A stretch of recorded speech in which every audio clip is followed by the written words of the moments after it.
এইমাত্র অপবিশ্বাস এবার হাঁটার স্টাইলে ইতিমধ্যেই ফিটনেস দেখিয়ে সাকিবকে তাক লাগিয়ে দিলেন অপু। অন্যান্য নায়িকাদের থেকেও ভিন্ন ভিন্ন স্টাইলে দেখা যায় চিত্রনায়িকা অপবিশ্বাসকে সোশ্যাল মিডিয়ায় ধরা দিয়ে অ্যাক্টিভে থাকতে।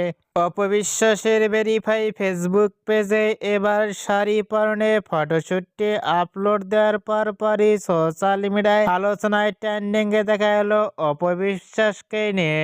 অপবিশ্বাসকে এবার নতুন স্টাইলে ইতিমধ্যেই শাড়ি পরনে লুক ও ফিটনেস দেখে ভক্ত ও শুভাকাঙ্ক্ষীরা অবাক হয়ে পড়ছেন অপবিশ্বাসের লুক ও গেটআপটি দেখে। অপবিশ্বাসকে সিনেমার শুটিং এ না দেখা গেলেও দেখা যায় ভিন্ন ভিন্ন লুকে পোশাক পরে সোশ্যাল মিডিয়ায় ঝড় তুলে থাকেন। অপবিশ্বাসকে এবার শাড়ি পরনে লুক ও ফিটনেস দেখে আপনাদের কেমন লাগলো নিচে কমেন্ট বক্সে